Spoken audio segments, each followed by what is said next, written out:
Bonjour, mon nom est Maxime pour le service de coaching conduite précision. Bienvenue aujourd'hui à une vidéo éducative. Donc, je sais que le titre du vidéo aujourd'hui va être quelque chose comme 6 trucs pour avoir 100% à votre évaluation. Il faut quand même être un peu nuancé. Ce sont des choses sur lesquelles il va falloir s'appliquer à avoir des bonnes habitudes de conduite. Donc, ce n'est pas un truc de magie. C'est sûr que si vous appliquez ces trucs-là à la fin de votre conduite automobile ou lorsque vous allez prendre l'évaluation sur la route, il y a de fortes chances, en tout cas, vos probabilités de réussite sont nettement plus élevées, mais la balle est dans votre camp de les pratiquer sur une base régulière pour qu'elles deviennent une seconde nature. Donc, le truc numéro 1 pour réussir à l'examen de conduite, puisque ce sont des points qui sont totalement gratuits lorsque l'on a la bonne habitude de les appliquer, ce sont les angles morts. Donc, bien entendu, j'ai des vidéos sur ma chaîne YouTube qui vont vous démontrer des angles morts qui sont faits de la bonne façon, quand, comment et pourquoi les faire. Aujourd'hui, on va aller juste les valider de façon rapide pour s'assurer que vous comprenez bien le principe,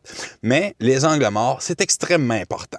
Truc numéro 2, donc faire les doubles arrêts ou doubles vérifications aux endroits qui sont non protégés, donc les intersections dans lesquelles nous, on a un arrêt obligatoire, mais de chaque côté de façon latérale. Il n'y a pas d'arrêt pour les autres automobilistes. Truc numéro 3, s'assurer de faire des arrêts qui sont complets. Donc un arrêt à 0 km/h, on est arrêté de façon complète, on fait nos validations et on repart ensuite aux intersections. Truc numéro 4, respecter les limites de vitesse en tout temps. Essayez de s'en approcher sans toutefois les dépasser lorsque c'est sécuritaire de le faire. Truc numéro 5, s'appliquer à faire des manœuvres de stationnement sans danger. Donc, initier nos stationnements, par exemple, en marche arrière, et lorsque nous sommes trop proches d'un autre véhicule, s'arrêter immédiatement et recomposer. C'est-à-dire refaire la manœuvre et ou repositionner notre véhicule de sorte à ce que notre angle soit meilleur pour pouvoir rentrer notre véhicule dans la case de stationnement sans risque de collision.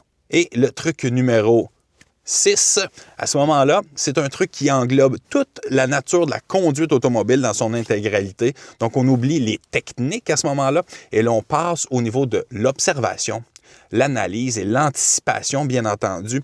Et ça se fait le mieux et le plus souvent par de la conduite commentée. Donc, si vous suivez mes vidéos depuis un certain temps, la conduite commentée, j'en ai déjà parlé suffisamment, donc vous allez pouvoir aller voir des vidéos antérieures pour savoir comment bien l'appliquer.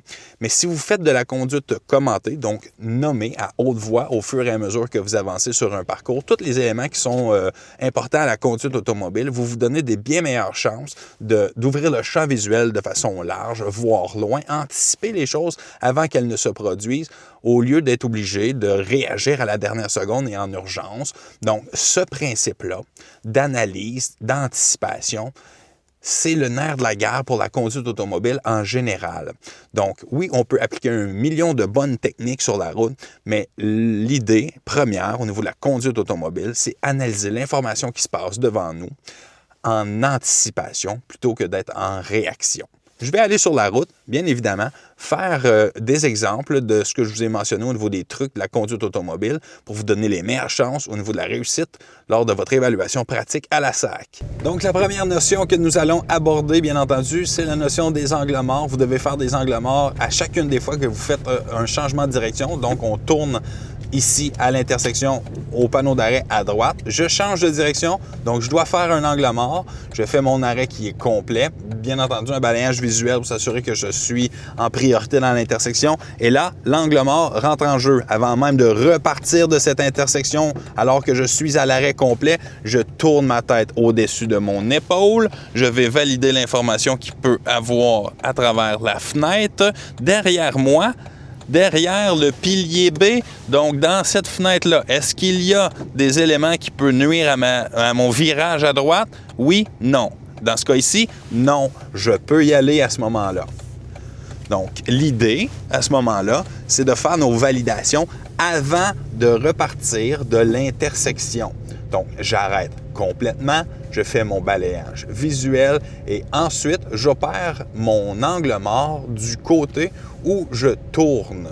Ensuite de ça, deuxième truc pour réussir à votre évaluation, déceler et bien agir en non protégé en faisant des doubles arrêts et ou double vérification au besoin. Ici, devant moi, j'ai un arrêt qui est non protégé. Je le sais puisqu'il n'y a pas de petite pancarte qui m'indique que c'est un 4 stop. Et si j'observe autour de moi, il n'y a pas personne qui a d'arrêt obligatoire. Donc, j'arrête à la ligne d'arrêt, bien entendu. Arrêt complet, balayage visuel sommaire, je m'aperçois que je n'ai pas une bonne visibilité. Donc, le truc numéro 2 me dit de bien valider l'information une deuxième fois et ou faire un double stop. Donc, j'ouvre le champ visuel jusqu'à ce que je sois sécuritaire. Il n'y a pas de véhicule qui s'en vient. Angle mort et on peut décoller à ce moment-là. Ensuite viendra la notion d'arrêt complet. Donc, un arrêt qui est complet, c'est un arrêt à 0 km/h. J'arrête complètement, validation, tout est beau, je repars. Donc, il n'y a pas de notion de 3 secondes d'arrêt ou quoi que ce soit dans ce sens. L'idée, c'est je suis en mouvement, j'arrive à un arrêt obligatoire, j'arrête complètement à 0 km/h. À partir de là, je respecte le code de la sécurité routière qui me mentionne que je dois arrêter complètement mon véhicule. Une fois que je suis à 0 km/h, je m'assure dans mon environnement immédiat en faisant un balayage visuel gauche-droite-gauche que tout est beau. Et lorsque c'est à mon tour de passer au niveau des règles de priorité, alors j'y vais. Ensuite, il vient le temps de respecter les limites de vitesse. Bien entendu, c'est quelque chose que je dois mettre en priorité dans ma conduite automobile. Donc ici, je viens de faire un virage et je m'aperçois qu'il y a une pancarte qui m'indique que le secteur est à 40 km/h. C'est-à-dire que je m'insère dans le quartier ici. C'est 40 km/h et tant que je n'ai pas croisé une autre indication de limitation de vitesse, ce sera 40 km/h dans tout le secteur, tel que mentionné sur la pancarte. Je fais un changement de direction, donc je tourne à gauche ici. Je m'assure, dès que j'ai tourné, qu'il n'y a pas une nouvelle indication de limitation de vitesse. Ce n'est pas le cas. La majorité des pancartes ou des panneaux de signalisation indiquant la limite de vitesse est tout de suite après un virage. On s'assure que les gens puissent respecter la limite de vitesse dès lors qu'ils tournent dans un nouvel environnement. Donc, par exemple, ici, je vais tourner à gauche, sortant du quartier dans lequel j'étais au moment où je vous ai parlé de la limitation de vitesse de 40 km/h. Je tourne à ma gauche et, comme je vous expliquais, immédiatement après le virage, j'ai un panneau qui m'indique que la limite de vitesse est maintenant à 50 km/h. C'est généralement la règle d'or pour les limitations de vitesse. À chaque fois que vous changez de direction, vous essayez d'aller valider le plus rapidement possible s'il y a un panneau de signalisation vous indiquant la limite de vitesse. Donc, je vais aller me trouver une case de stationnement dans ce stationnement de commerce juste ici. Donc, je vais vous donner une succession de techniques qui est, somme toute, très acceptable au niveau de la conduite automobile. Par contre, je vais m'assurer de faire exprès de me tromper pour vous démontrer ce qu'il est absolument primordial de privilégier lorsque vous allez faire une manœuvre de stationnement, lorsque vous êtes en évaluation. Et c'est la même chose qui s'inscrit dans la conduite automobile de la vie de tous les jours. Donc, je vais faire un stationnement à côté de ce camion noir qu'il y a juste ici. Donc, je vais indiquer mon intention d'aller dans cette case de stationnement en mettant mon clignotant immédiatement lorsque je suis en mouvement. Case numéro 1 dépassée, case numéro 2, c'est celui-là où il y a le camion. Et case numéro 3, c'est celle que je vise. Donc, mon pilier B, à moi, j'aime le mettre sur la ligne jaune de cette case de stationnement-là. Donc, avant de partir, bien entendu, vous allez faire un balayage visuel autour de vous. Mettre le véhicule en marche arrière, il n'y a pas de danger. Donc, vous allez tourner le volant pour pouvoir prendre votre case de stationnement. Et cette fois-ci, comme je vous avais mentionné, je vais faire exprès d'être trop proche de ce véhicule inutilement. OK? Donc, le véhicule, j'en suis trop proche. L'idée, ce serait de se repositionner légèrement pour avoir un meilleur angle d'attaque, pour être en mesure de stationner notre véhicule sans avoir créé un danger de collision quelconque avec le véhicule à côté de nous.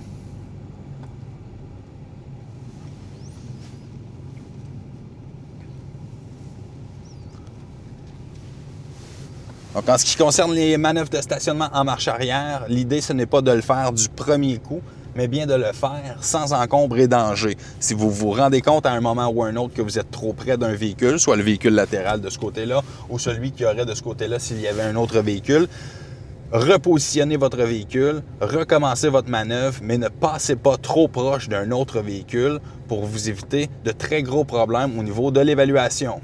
Donc, le dernier truc sur lequel on va porter notre attention, il s'agit du sens de l'observation, de l'analyse et de l'anticipation. Comme par exemple, j'ai un véhicule noir qui va sortir devant moi, je n'accélère pas présentement, je le laisse passer. Une pancarte de 40 km/h qui m'indique la limite de vitesse du secteur dans lequel je suis présentement. Il y a présence de trous d'eau un peu partout. Je dois garder le centre de ma voie.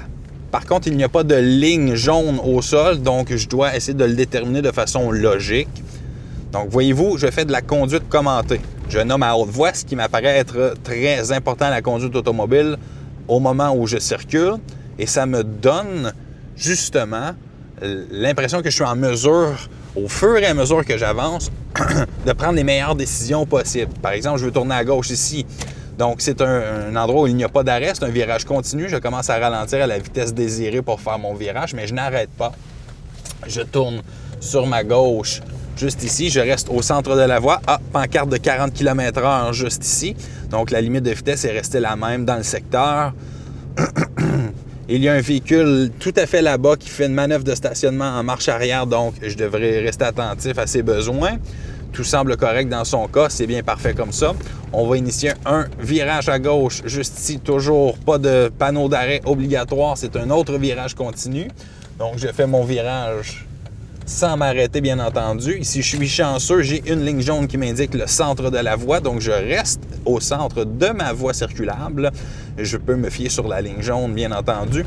J'ai une grosse courbe presque à 90 degrés, donc je vais relâcher l'accélérateur pour moduler ma vitesse. Je suis à la même vitesse tout le long de ma courbe et lorsque je ressors, je peux réaccélérer vers le 40 km/h. Je mets mon clignotant pour un virage à gauche. Ça fait un certain temps qu'elle est verte, celle-là. Ah, je vois, j'ai anticipé qu'elle tomberait jaune. J'étais suffisamment près, donc arrêter aurait été plus dangereux que de continuer sur la jaune. Mais voyez-vous, le processus mental, ça fait longtemps qu'elle est verte. Il va falloir que je fasse attention ici, là. Donc ça, c'est de l'anticipation au fur et à mesure qu'on avance sur la route. Pour bien faire ce genre d'anticipation et d'analyse-là au fur et à mesure que vous avancez, la conduite commentée, donc nommée, pendant que vous circulez, les choses qui vous apparaissent comme étant importantes à la conduite automobile, vous donne la longueur d'avance pour pouvoir prévoir justement les choses plutôt que d'être obligé de réagir à la dernière seconde dessus. Donc, j'espère que vous avez apprécié le fait de vous donner une liste bien détaillée de choses sur lesquelles vous devez porter une attention particulière lorsque vous allez être à l'évaluation de votre conduite à la SAAC. Bien entendu, comme je vous le disais au départ, ce n'est pas de la magie, c'est quelque chose que vous devez pratiquer sur une base régulière pour être en mesure de bien maîtriser tous ces aspects de la conduite automobile. Donc, c'était Maxime pour le service de coaching conduite précision, une conduite précise pour une conduite sécuritaire.